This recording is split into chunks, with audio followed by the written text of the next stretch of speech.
Welcome to Food Friends, a podcast inspiring home cooks to try new dishes in the kitchen by sharing trusted recipes, tips, and friendship.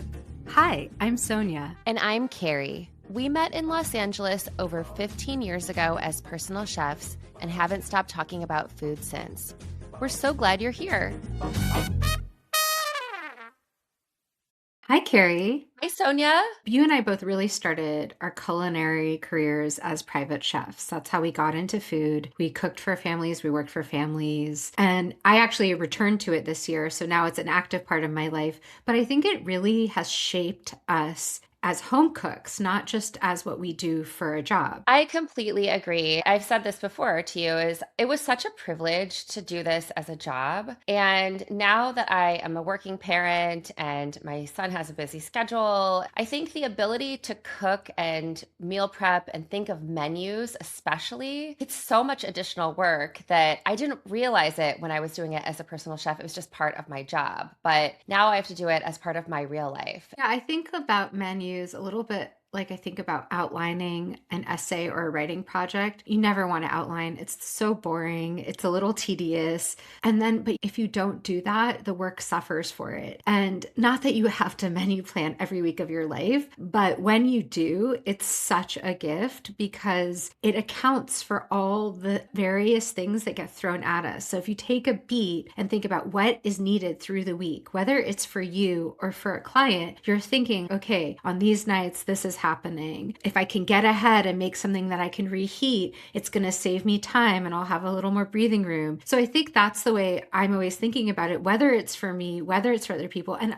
for real, I don't do this every week for myself, but the weeks that I do, I truly am grateful. And so you and I are each going to share 2 menus from Real Private Chefing weeks where we're accounting for different ages, different dietary restrictions and needs, and different preferences because everybody has preferences. Even if you eat everything, you have preferences. It's so true. I know you're going to share a little bit about what you're doing for your clients now, but what I would often do when I was working as a personal chef is I would cook a live dinner. I would make dinner and serve it to them that night, but then I would also add other things to their refrigerator for other days of the week. And I worked with other personal chefs. I would cover them on vacation where they would basically just cook a bunch of food in the morning or the midday and put these Tupperware glass containers full of food in someone's fridge for an entire week. And those 2 ways of cooking are totally different as well. That's a really good point. Yeah, because when I started out, I was cooking dinners for that night.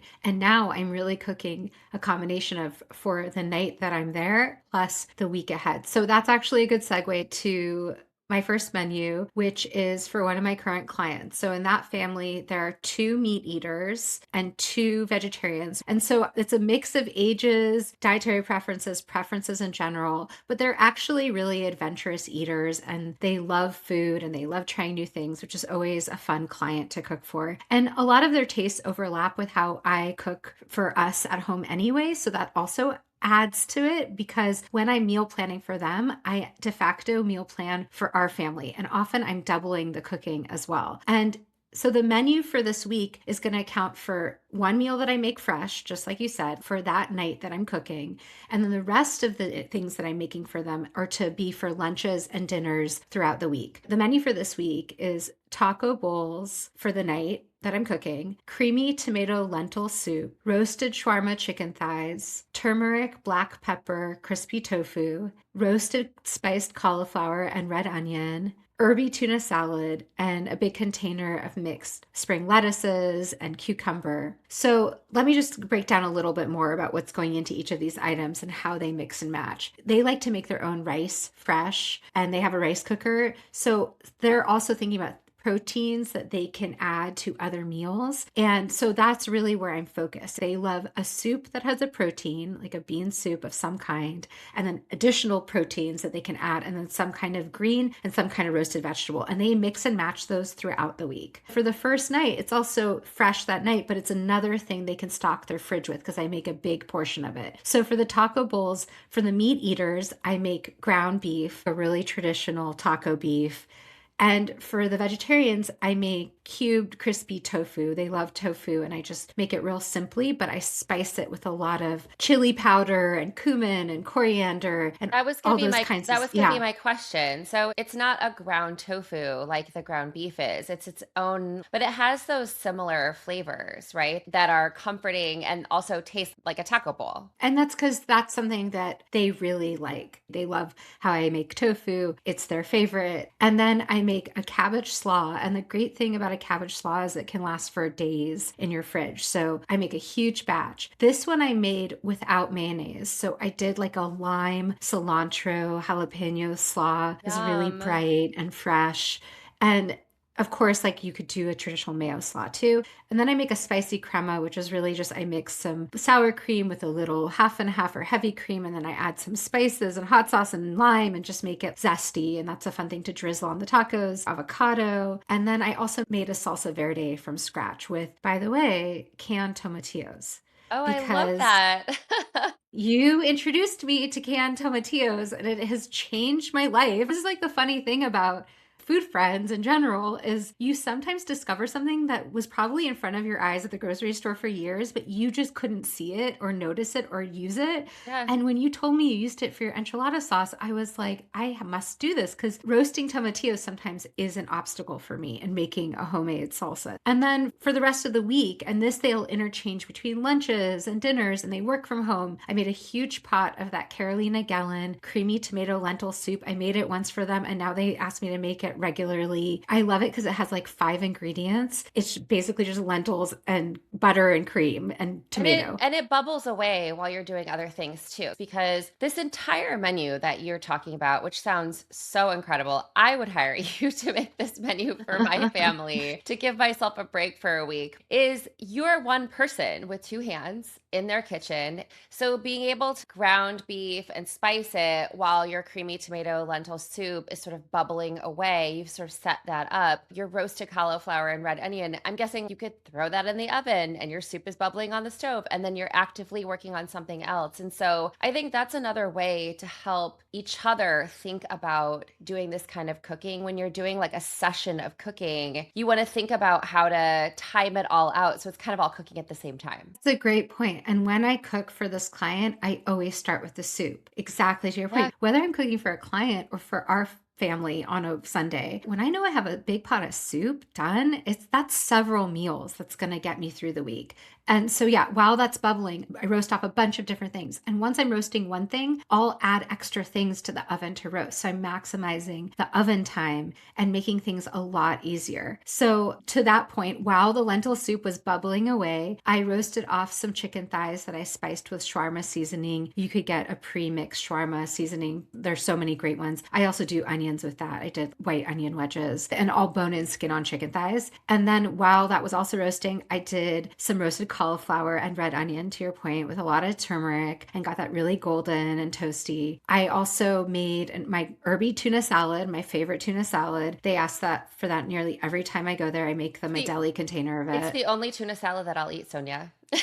I know, right? Because you're not a big tuna salad person. I'm not, but your herby tuna salad is so light and refreshing in a way that I find other tuna salads to be very heavy. Yours is so delicious. Thank you. I'm happy to make it. And so I make a big, huge container of that. I also give them the salad mix. So they'll eat that over salad. And so I always make a dressing for them too. And this week I made green goddess dressing. So this is a lot of different components that can last them a lot of days. Oh, and I make, of course, the tofu. I didn't mention that, but that's another thing. While I'm browning the beef, I'll be frying the tofu. I like to have different things going at the same time. Back to your point, it's always figuring out not just what everyone eats, but how am I going to execute it? And part of how I execute each of these menus is I sit down with my list and I create a to-do list in order of things that can be done simultaneously and in order of things that take the most time, and then saving the things that are going to be served fresh that night for very last. I'm really glad you kind of talked about what your prep list looks like because that's something that I would always do too. Whether I would write it down or just mentally make a note of, oh, I'm going to roast chicken today to make for paninis. The minute I walk in the door, I flip on the oven, I stick the chicken in and let that roast away while I unpack other things. You're always thinking about making your time more efficient. And one of the other things that I think is worth mentioning is most of the time people shop at the same grocery stores. And certainly when I was a personal chef, I would shop at the same grocery store for each client all the time. And when I would make my grocery lists for those clients, I would make them in the order of the aisles that I shopped. So I wasn't bouncing around on a list of like, oh, the onion's over here and the olive oil's over here. I would do it per aisle so that I knew in each aisle, these were the things I needed to get. I do the exact same thing with my shopping. Yeah, it makes it so much easier. Well, Carrie, what's your first menu? So, Sonia, the first menu I am talking about is a family of four. There's two parents and two teenage boys. The parents were very adventurous eaters, and one of the teenage boys was an adventurous eater. And then the other teenage boy was a very typical kind of teenage boy who would only eat meat and potatoes. So, we were always kind of trying to make fun things and also make some basic accommodations for the other teenager. Actually, my menu's somewhat similar to yours in that we had fish tacos with a peach and mint salsa, spicy steak tacos with red cabbage because the kids actually did like spicy food, roasted corn as a vegetable, grilled zucchini as a vegetable, and then I also made some homemade granola and some paninis for the fridge. And so, what I was just mentioning about getting chicken going, the first thing I would do is start the oven, add the chicken breasts to the oven, let those cook away so that they can roast, and then I can pull them out of the oven and they can cool so that I'll be able to shred the chicken and stuff it into panini rolls. I would usually add some cheese to that, usually like a sharp cheddar cheese, maybe some Dijon mustard just to give it a little bit of extra flavor. And I would salt and pepper the chicken really well. And then I would wrap those individually in tin foil and put them in a baggie in the fridge so that the kids could take them out individually. They could stick them in the oven. A couple of families had panini presses that they would use for their paninis, but otherwise you could just stick them in the oven. So you were making pre-made sandwiches, but the idea of the sandwiches is they would be heated up. And for this family, they had a panini press. So you basically walk them through, stick them on your panini press like this, and then they could handle it themselves. Yeah, and the boys could do that after Yeah. school. You know, what was interesting too about these parents is that they would also work really late. And so the kids would come home from school or they would come home from practice and they would be ravenous. I remember hearing people talk about having teenage boys. And then when I was in this house, I was like, oh, wow, I understand what they're saying when they say they can't feed them enough food. It was like watching them come in and they would need a real snack, like a panini as like an afternoon snack. And then they would eat their fish tacos or their steak tacos. I would make the paninis first. I would make the granola. I would prep the rest of the ingredients. I made the salsa that I was going to serve with the tacos. I made the cabbage slaw, which also didn't have any mayonnaise in it. It was just cabbage, lime, cilantro, some onion. And then I would get the grill going so that when the parents came home, as soon as they were walking in the door, I would throw the steak on, I would throw the fish on, and then everyone would sit down and have dinner together. And the boys really loved to have tortillas, but the parents were eating dinner at like 7:30 at night. So they would really mostly, they would maybe eat one tortilla, but they would have the protein, they would have the vegetables. Did they have the leftovers from this night other days, or was this just their meal for that night? You know, fish tacos, I feel like don't always translate, but I would usually grill some extra steak because some extra steak, some of that cabbage slaw, the boys could come home and just eat that. And a salsa like that kind of goes with a lot of different things too. Yeah, so I mean, and that's what we're talking about. There's different ways to approach menu planning. There's the kind of menu planning that I'm doing for certain clients where I'm trying to stock their fridges. But more often when I was private chefing in LA, it was more like what you're describing. I would make some granola, I would make some snacks, but I would really focus on dinner for that night and making dinner freshes for that night. And they are different ways of approaching menu planning.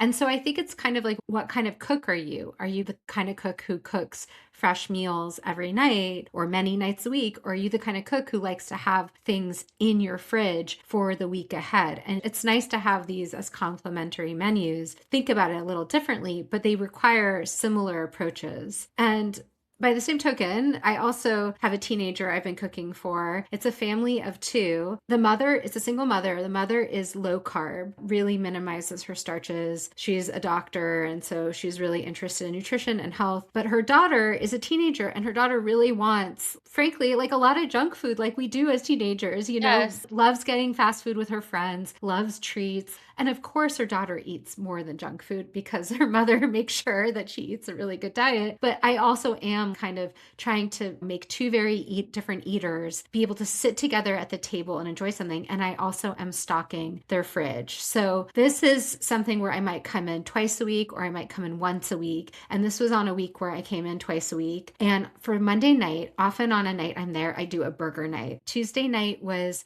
turkey keema, cauliflower and peas served with raita and rice for the teenager and cauliflower rice for the adult. Wednesday was an Italian sausage sheet pan meal with lots of peppers and onions and an arugula salad. And Thursday was Vietnamese bowls with lemongrass marinated grilled pork, shredded veggies, sprouts, a bed of shredded romaine, and an almond butter dipping sauce because they don't eat peanuts. So I made that. So that was the week. And some of this was for them to reheat on their own, and some of it was fresh. Because I often do burger nights for them when I'm there. And burger nights are so great because teens love them, but also they're so customizable. That's the whole point of a burger And they're night. fun. A burger night at And they're home is fun. fun. Yes. And because I've been making them for them, I've been now making them at home for me and Jonathan. And it's one of the things we look forward to most. And it's kind of like, why haven't we been doing this more? And we do it in the middle of winter. It doesn't have to be on a grill. In fact, this client doesn't have a grill. So I always make it on their stovetop. And all I do is I get all the fixings ready to go. Special sauce, avocado, lettuce, tomato, onion, pickle.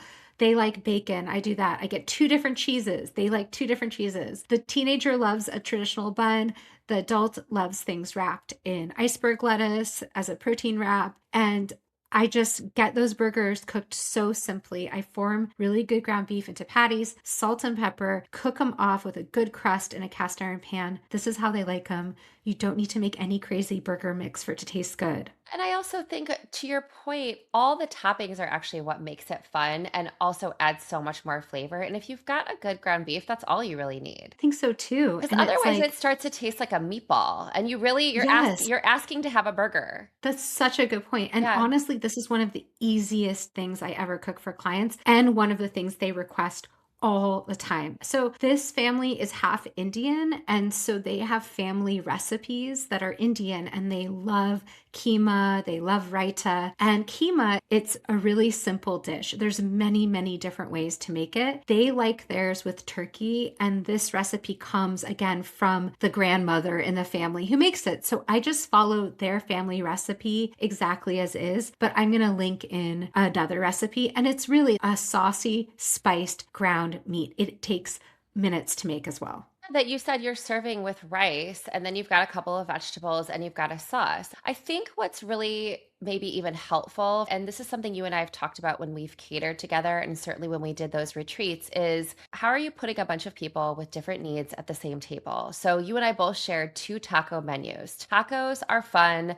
Tacos are inclusive. Burger nights, those are also inclusive because you can make burgers with ground beef, you can make them with turkey, you can make them with black beans. And then these bowl meals, this is something that you really taught me when we were working together, is like you've got a ground turkey, you can use ground beef, you could use ground chicken. You can also use tofu, serve that with rice and some vegetables and some great sauces. And again, it puts everyone at the same table. You said you set up the fixings before. I did the same thing. And so you have a bunch of containers. And this is where it's helpful to, whether it's at your own house or when you're personal chefing with, for someone, invest in good containers that will fit in your refrigerator properly too, that you can label, and then you can just pull them out in a minute when you need them the most. Yeah, and this is for meals that they would reheat. So ground meat mixtures are really reheating friendly. I always tell them to add a little splash of water or broth so it doesn't dry out when they're reheating it. The other thing is cauliflower and peas, which are pan sauteed. That also reheats really friendly, and that's also a family recipe. And I'll link something very similar. It's with cumin and mustard seed, and that mustard seed actually adds so much flavor with very little effort. And then a homemade raita, you could also buy store-bought raita, is also a very easy thing to make, and they will just eat that on other things all week, not just on this meal. So you're always thinking about things that are reheatable, pack up well, and can be interchangeable with other dishes. And then Wednesday, I did, like I said, Italian sheet pan dinner. Now, you could make this in advance, or you could just set up all the ingredients on a sheet pan, stick it in the fridge with instructions to heat it up, because pre-made Italian sausage, and I use fresh sausage in its casings for this, takes no skilled cooking. It's literally pop it in the oven once everything is cut up all together. And then I also had a salad and dressing on the side. And this can cover several meals, the dinner that night, and then also lunches or snacks. And then the last meal of the week was these Vietnamese bowls, which were also prepared to be reheated, marinated, grilled meat. You could do pork or chicken or beef, anything you like. Shredded a bunch of veggies, had another kind of bed of romaine. This is also something that they might make a pot of rice to go for the teenager with,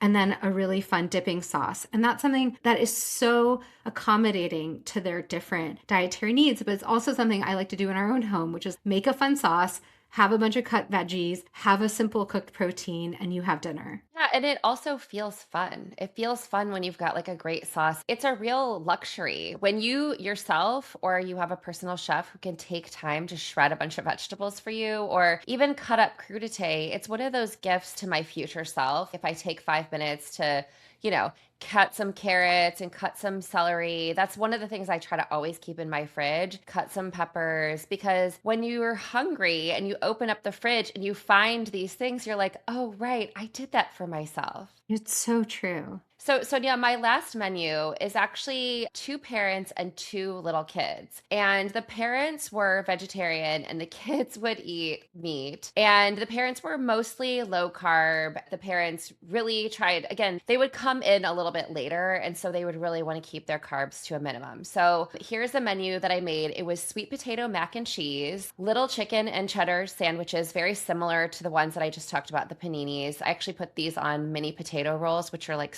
a little bit softer for the little kids. A roasted delicata squash salad with kale, tuna salad for the fridge, chicken soup for the fridge, and granola bars for the fridge, plus a bunch of farmer's market fruit. There were strawberries, apriums, and I made a honey orange yogurt. So the kids, of course, these kids were maybe like 4 and 6. They were really little, really loved mac and cheese. And one of the things that these parents communicated to me was that they wanted to get their kids to eat more vegetables. And so that's one of the things that I would always think about. And adding some vegetables to a mac and cheese, especially something like a sweet potato or a pumpkin, that you can really make a puree and it's like the same color and it adds a little bit of that sweetness to that saltiness of a mac and cheese.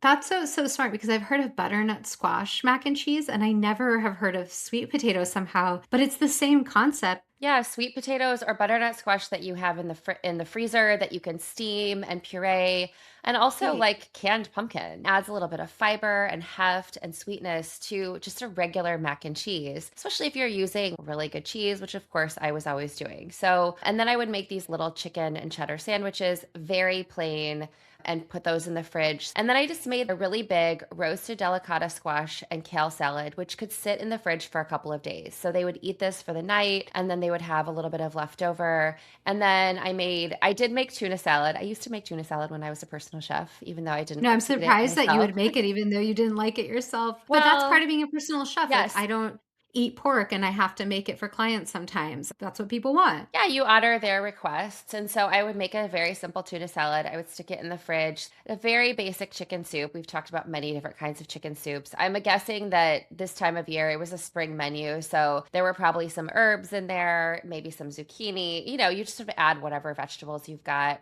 And then I made granola bars, which everyone in the family loved. We'll link a recipe that I used to love using. And then this family, I would also go to the farmer's market for. So I had strawberries and apriums that week. And there's this honey orange yogurt that I used to make from Barefoot Contessa. I wonder if she's updated it because basically what she would do is she would say like get yogurt and strain it. Strain out that water to make it thicker. And Like now labna. yeah, like Yeah. labna. And now you can buy Greek yogurt or you can even buy something even thicker, which is Yeah. labna. What you would do is then once you took out all that water, then you would add fresh orange juice to it. And you would add orange zest and fresh orange juice and a little bit of honey to taste. Oh, I how use delicious sounding. Oh, I made that for almost every client. I would use that for so many brunches. And then that's also, I got into the habit of always making granola, which I didn't make for this family that week because I made them granola bars, but I would always serve my homemade granola with this honey orange yogurt, which it just tasted so fresh because I would always use freshly squeezed orange juice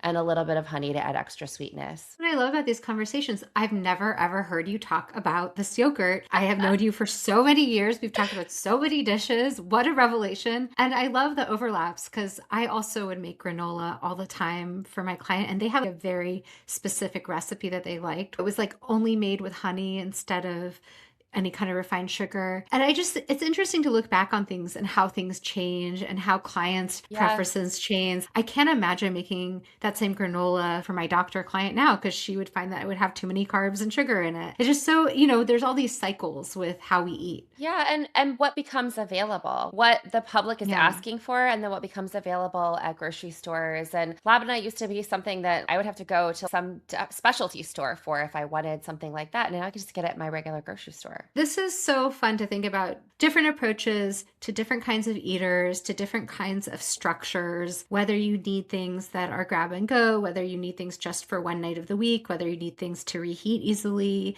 Yeah, and I think you made a really excellent point, which is even if you eat everything, having a plan, going in with some kind of plan, and thinking about tomorrow night is a night where I just need to stick a sheet pan into the oven that's already prepped and ready to go. That thinking about those ahead of time and writing them down, making a plan is actually what creates so much more peace in your life and in your kitchen and at your kitchen table. I completely agree. Well, until next time, Sonia. Bye. Bye. Thanks for being our food friend. If you enjoyed our podcast, please subscribe, leave us a review, and share this episode with friends. We love hearing from you, so follow us on Instagram or drop us a line at foodfriendspodcast.com. Yes, we'd love to hear from you and your food friends. Happy cooking and eating.